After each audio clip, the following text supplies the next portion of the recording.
Hello internet friends, welcome back to my channel. My name is Lindsay, LiJo here. Happy to have you back. If you're new, welcome.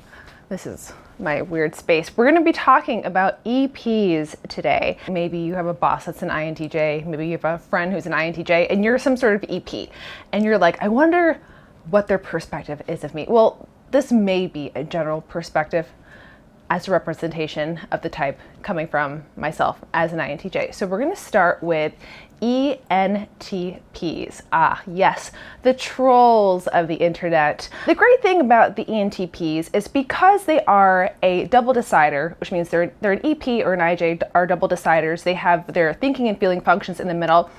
It means that at the end of the day, they're not gonna be that offended by you, and they're not going to think that they're going to offend you that much either. People can essentially do no wrong if you're an EP or an IJ for that matter. So as an INTJ, a positive aspect I see of the ENTPs is their ability to kind of roll with the punches but still be up for a good debate and a good discussion. They're NT types like myself, and so when it comes to kind of like banging heads about subject matters that maybe we disagree on a little bit, it's actually fun. Like, we have a good time because at the end of the day, no one's offended when we part ways. We can kind of go at it and then make peace, and like the discussion and the fight of it is actually enjoyable. So that's a positive aspect from my perspective of ENTPs. And a negative aspect of the ENTP, because we're gonna hit both sides, is the fact that sometimes they will just go on and on about things that no one's interested in hearing about. Like, I like the debate when it's engaging, but sometimes their NE just takes that TI on a roller coaster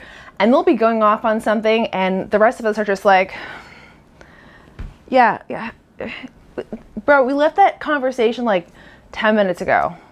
Can we go over here now? Anytime? No? Yeah? Okay, cool. And then, they come around. Once they get to their point and they kind of like make it for their sake of their own selves and they're just like, all right, then they can kind of move on.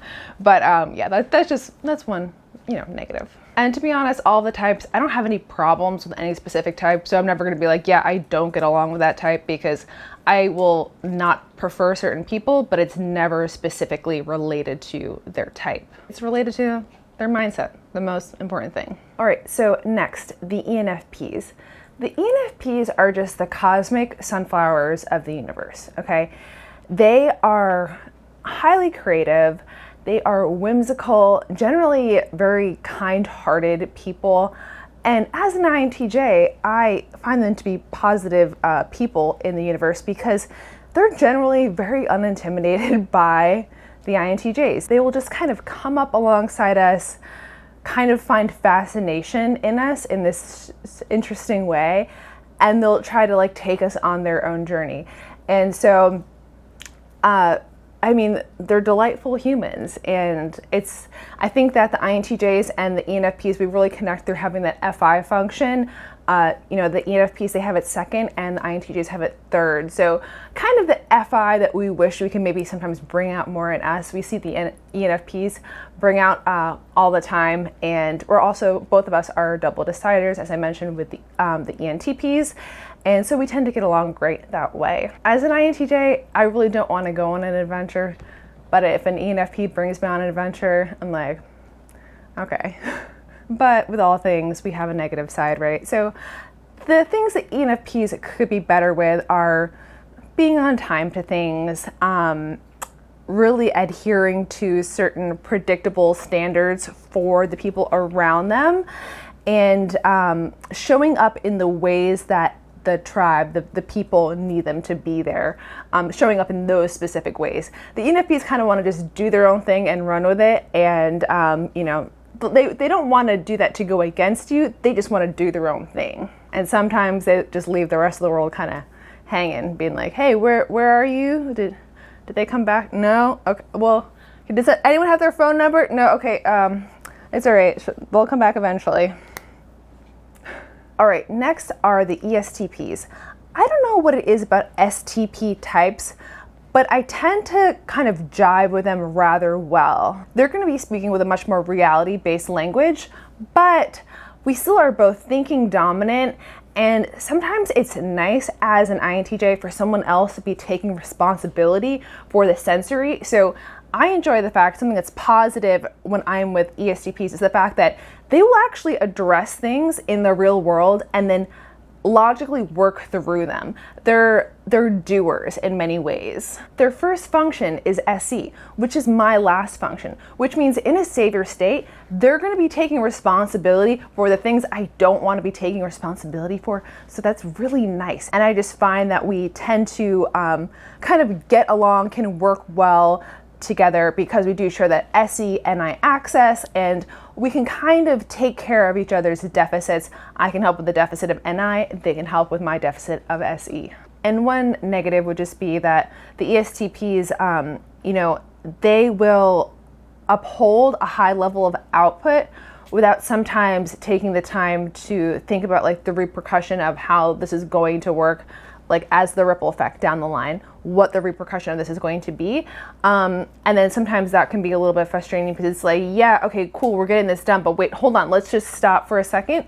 Let's look 5 steps down the road and see if this is actually going to produce something that's worth, doing, going into, whatever. And last, the ESFPs.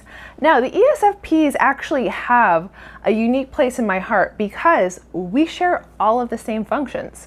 The INTJs and the ESFPs, we all have NI, we all have TE, we all have FI, and we all have SE, except the ESFPs, they have my function, it's just flipped to the other side. So they start with SE, FI, TE, and NI. What does that mean? Well, it means that our language, the usage of words is a lot the same. It's a lot the same in terms of how our dialogue can be formed, except it's flipped backwards. So the ESFPs, I can generally hang with them pretty well. They're very easy for me to understand. Now, I may not agree with the things that they're saying.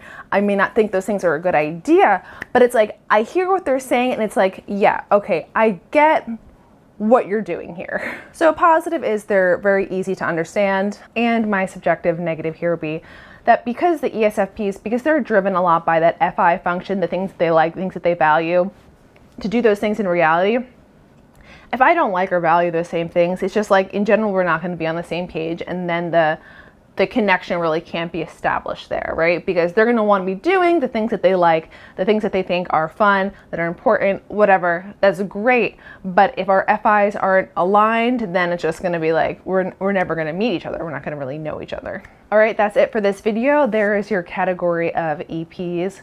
My thoughts on them for what they're worth. We are going to do this with the other types as well. So I'll see you in my next video. If you want to book time with me, my link for a snug is down below. And there's donations, business inquiries on there too. Do all the things. If you want to whatever. I'll see you in my next video. All right. Bye.